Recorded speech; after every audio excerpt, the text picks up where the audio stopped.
Hello, नमस्ते, आदाब। Soulful Saturdays के इस सीजन 2 में आप सबका स्वागत है। तो सीजन 1 में हमने human mind, emotions, relationship issues ऐसे टॉपिक्स को समझने की कोशिश की। Now India is a land of rich cultural heritage, पर ये कल्चर, हमारी संस्कृति, हमारे शास्त्र, पौराणिक कथाएं, साहित्य, जिसे माइथोलॉजी भी कहा जाता है, इन विषयों को समझना आज के समय में उतना ही जरूरी हो गया है जितना कि एआई या आर्टिफिशियल इंटेलिजेंस को समझना। Because we as a human race are constantly going through a flux of emotions, stress and strain, and the only way to move forward is to stay connected to our roots.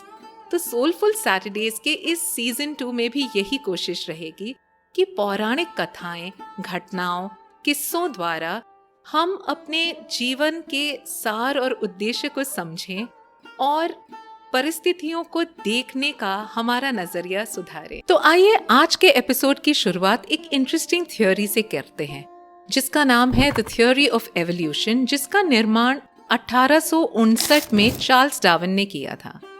पर अगर मैं आपसे कहूं कि इस theory का प्रमाण 10,000 साल से भी पहले हमारे शास्त्रों में है, तो क्या आप ये बात मानेंगे? भगवान विष्णु के 10 अवतार, जिसे दशावतार भी कहते हैं, इसी थ्योरी को दर्शाते हैं। आइए देखते हैं कैसे। सबसे पहले भगवान विष्णु का मत्स्य अवतार। जीवन की शुरुआत समुंदर से यानी कि पानी से ही हुई, जो कि पहली प्रजाति थी, और मनुष्य इसमें मनु यानी मछली था। फिर आया कूर्म अवतार, जिसमें पानी में रहने वाले जीव अब धरती पर भी रहने लगे, जिसे साइंस में एम्फीबियंस कहते हैं। तीसरा अवतार वराह अवतार, यानी कि एम्फीबियंस से अब ये पूरी तरह से जमीन पर आ गए। चौथा अवतार भगवान विष्णु का नरसिम्हा अवतार, यानी कि होमो सेपियंस स्पीशीज की ओर कदम, that is half animal and half human. पांचवा अवतार वमन अवतार, यानी ड्वार्फ मैन, यानी कि एक तरह से आदि मानव, जिनका कद छोटा होता था क्योंकि वो अब संपूर्ण रूप से इंसान में बदल रहे थे।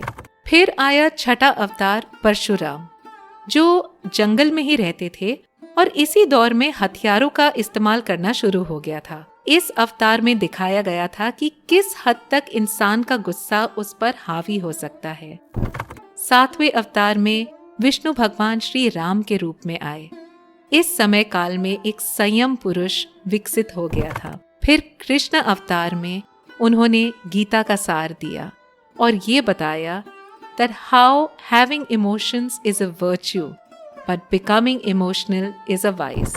9वें अवतार में यानी बुद्ध अवतार में उन्होंने दिखाया कि ह्यूमन एनलाइटमेंट और मन की शक्ति को कैसे काबू में किया जा सकता है। और जिस युग में हम सब रह रहे हैं यानी कलयुग, इस युग में आएगा भगवान विष्णु का 10वां और आखिरी अवतार, जो है कल्कि अवतार।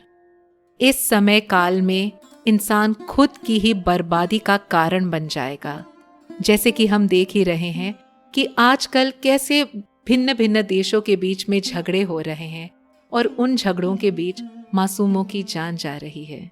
तो इन तथ्यों को देखने के बाद ये कहा जा सकता है कि डार्विन्स थ्योरी ऑफ एवोल्यूशन, जो करीबन आज से 150-200 साल पहले लाई गई थी, एक्चुअली में इसे हमारे शास्त्रों से ही लिया गया है।